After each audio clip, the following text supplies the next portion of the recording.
Everyone, welcome back to our channel bond forever. তো আজকে আমাদের শান্তিনিকেতনের ডে 3। আজকে আমরা সাইট সিনে বেরোবো। মেনলি আজকে আমরা শান্তিনিকেতনটা ঘুরবো। তো চলো আজকে সারাদিনটা কী কী করি দেখি। তো আমরা উঠে পড়েছি গাড়িতে, এখন ব্রেকফাস্ট হয়ে গেছে। এবার আমরা যাবো হচ্ছে গিয়ে সাইট সিনে, মানে সাইট সিন বলতে গিয়ে আমরা তো রয়েছি শান্তিনিকেতনে একটু বাইরে। এবার আমরা শান্তিনিকেতন, মেন শান্তিনিকেতনটা ঘুরবো। আস্তে আস্তে আমরা গ্রামের ভেতর ঢুকছি, সবুজ ঘেরা বিশ্বভারতীর দিকে যাচ্ছে, এত সুন্দর। ওই দিকে হলুদ ফুলটা ছিল, আমি ক্যাপচার করতে পারবো একটু।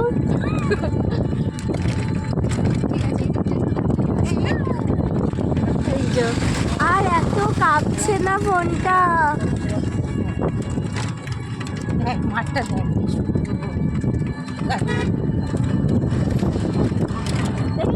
গাছের ব্যারিকেডটা আরে কেটে দিতে পারছি। এই মাঠটাতে কি হয়?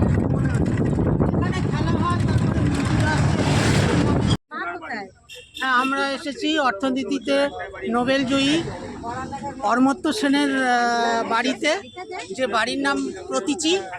এবং এখানেই যখন উনি কিশোর বয়সে পড়াশোনা করতেন তখন এই বাড়ি থেকেই উনি যাতায়াত করতেন, এবং ওনার মা অমিতা সেন সব এখানেই থাকতেন, এবং এখান থেকেই উনি বিখ্যাত হয়েছিলেন। বাড়িটার প্রতীচীটা আমাদের একসঙ্গে এই নামটা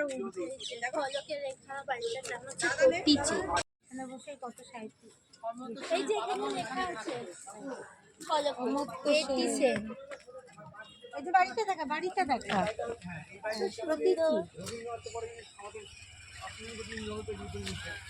এটা হচ্ছে সঙ্গীত ভবন, এটা কলা ভবন, এটা সঙ্গীত ভবন। এইটা মনে হয় ফোনটা পড়ে যাবে।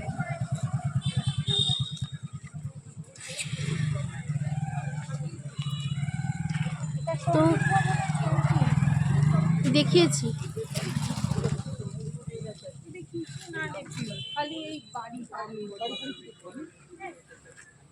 সুন্দর ফুল দেখতে। এটা হচ্ছে কলা ভবন। এইটা আর্টস বিভাগ। 1956 সালের কিঙ্কর বেজের তৈরি মূর্তি। এটা ওনার তৈরি, তাই তো? হ্যাঁ, মা যাচ্ছে, ছেলে মাকে সারাদিন পায় না, মা কাজে ব্যস্ত থাকে। জায়গাটা খুব ভালো।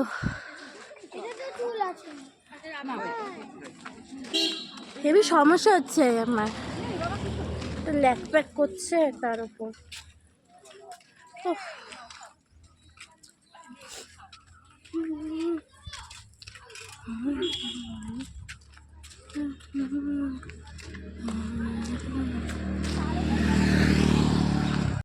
এটা হচ্ছে নাট্যঘর, ড্রামা বিভাগ, ড্রামা ক্লাস হয় এখানে, নাটক বিভাগ।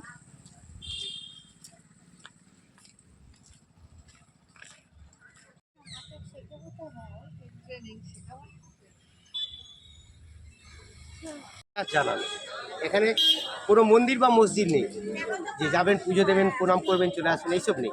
যা কিছু দেখবেন রবীন্দ্রনাথের কর্মজীবনে আসেন, দেখতে শুরু করুন। তা সেই ছাতিম গাছের গোড়ায় উনি দাঁড় করালেন, দাঁড় করিয়ে দেখলেন বিশাল ঘোর জঙ্গল। তার জঙ্গলের মধ্যে বসবাস করতেন ন্যাকেট আদিবাসী, যারা বস্ত্র জগতে ছিল না, আর রঘু ডাকাতের বংশধর নিশ্চয়ই নাম ছিল। তারা এই জঙ্গলের মধ্যে রাজত্ব করত। তাই তাদেরকে জিজ্ঞাসা করলো, ভাই এই জায়গাটা তো খুব সুন্দর, নির্জন নিরিবিলি, এই জায়গাটা। আমরা একটা গার্ড নিয়েছি, তিনি আমাদের সব বোঝাচ্ছেন, সব কাহিনীগুলো, যেই উদ্দেশ্যে শান্তিনিকেতন শান্তিনিকেতন কীভাবে তৈরি হলো, এই পুরো ব্যাপারটা উনি বোঝাচ্ছেন।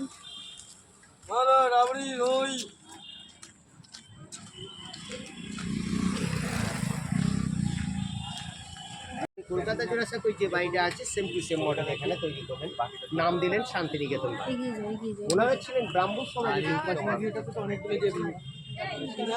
ওনাদের একটাই ইয়ে ছিল, ব্রাহ্ম সমাজে দীক্ষিত মানুষ, তাই ওনারা মানুষজনদেরকে ভালোবাসতেন বেশি। তাই সর্ব মানুষ যেন মন্দিরে ঢুকতে পায় বলে বাড়িটি সেইভাবে তৈরি করা। সামনের দিকে মন্দির, পিছন দিকে মসজিদ, পিছন দিকে গির্জা, একটা বাড়িকে 3টে মডেলে তৈরি করা। এই বাড়িতে দুতলা বাড়িতে যখন রবীন্দ্রনাথ ঠাকুর 10 বছর বয়সে আসেন তখন বাবা দুতলা বাড়ি দায়িত্ব দিলেন দ্বিজেন্দ্রনাথ। এই দ্বিজেন্দ্রনাথ ঠাকুর 1891 সালে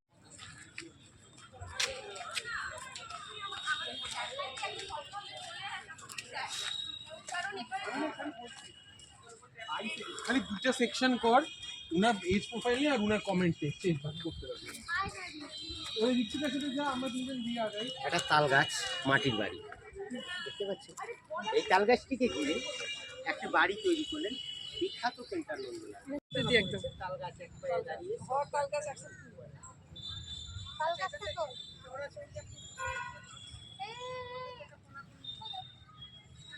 এটা একটা চওড়া করে না উপাসনা গৃহ। ছবি না চওড়া করে ভিডিও করে একটা ছবি নেই, না একটা ছবি নেই উপাসনা দিয়ে চওড়া ছবি। জাস্ট শোনো, খুবই সুন্দর। তাল গাছ এক পায়ে দাঁড়িয়ে, এখান থেকেই মানে উৎপত্তি কবিতাটা, খুব সুন্দর। ভোরে সূর্য উদয় বা ঈশ্বর প্রার্থনা করতেন।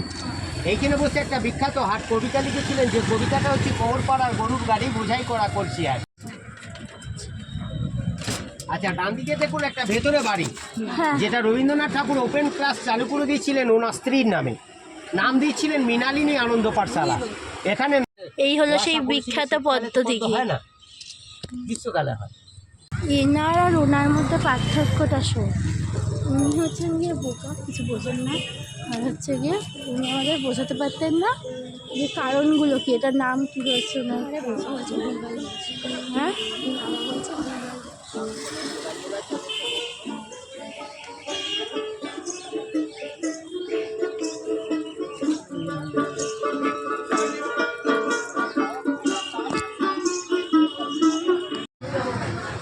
তো এখন আমরা রবীন্দ্র মিউজিয়ামে টিকিট কাটবো। আসলে প্রথমেই আসা উচিত ছিল, আসার কথা ছিল আমাদের, কিন্তু আমাদের এই জায়গাটা দেরি হচ্ছে বলে, ভিড় ছিল বলে আমরা ওদিকটা আগে ঘুরে এসেছি।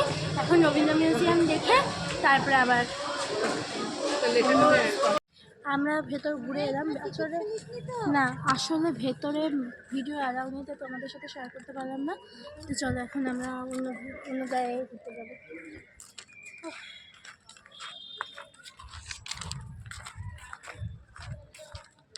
রাজবাড়িতে এসেছি, তো একটু আগে আম পোড়া খেলাম, ঠান্ডা হয়ে আমাদের রাজবাড়িতে একটু চলে গেছি।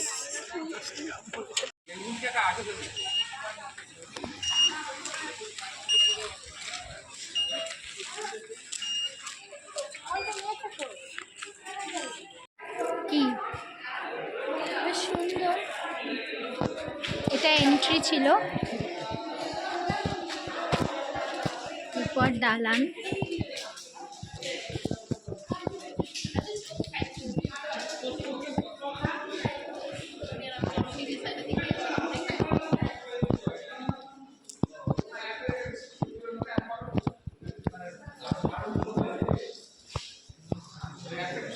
এখন আমরা হোটেলে চলে এসেছি, তো এখন আমরা খেয়ে নেব। আমাদের মোটামুটি সব জায়গা ঘোরা হয়ে গেছে, তো রেস্ট নিয়ে নেবো, তারপর সন্ধ্যাবেলা দেখা হচ্ছে। তো সন্ধে হয়ে গেছে, সন্ধে না রাত হয়ে গেছে, আমরা একটু ঘোরাঘুরি করলাম। আমরা চলে এসেছি মেজমাদের ঘরে। আমরা কি দিয়েছি মেজমাকে, এই প্রশ্নটা যদি তোমাদের মধ্যে জাগে, সেটার উত্তর আজকে আমি তোমাদের দেব, ঠিক আছে? তো দিদারটা দেখাবো, কিন্তু এখন আমাদেরটা চলো দেখিনি। হ্যাঁ, চলে এসছে কিনে এনে। এইটা হচ্ছে আমাদের দেয়া মেজমাদের গিফট। এখানে খুলছে, এই হচ্ছে গিয়ে ঢাকনি, এই হচ্ছে গিয়ে প্রেশার কুকার, আমাদের দেওয়া প্রেশার কুকার। কি কেমন লাগছে? মজা আসছে?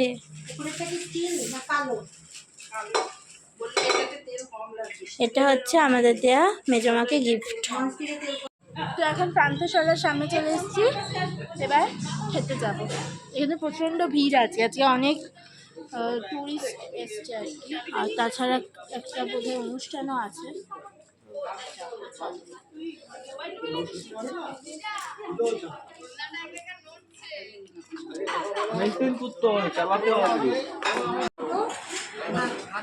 সবাই এভাবেই ম্যানেজ করে বসা হলো।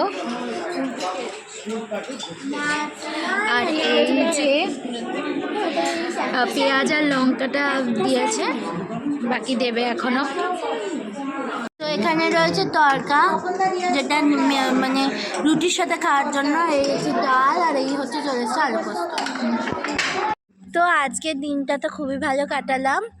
আমরা খাওয়া দাওয়া করে নিয়েছি, আর এখানেই আজকে আমরা ব্লগটা শেষ করব, এন্ড করব, কারণ অনেকটা বড় ব্লগ হয়ে গেছে অলরেডি। আর আজকে দিনটা তো খুবই মজা করলাম। তো কালকে হচ্ছে আমাদের শান্তিনিকেতনের লাস্ট ডে। কীভাবে কাটাই, কীরমভাবে থাকি সবই দেখাবো। তারপরে কালকেই আমরা চলে যাব। মনটা একটু খারাপ, কিন্তু চলো, কোনো না কোনো দিন তো ফিরতেই হবে। তো আজকের মতো এটুকুই, দেখাবে অন্য কোনো ব্লগে। টাটা টাটা করে দাও।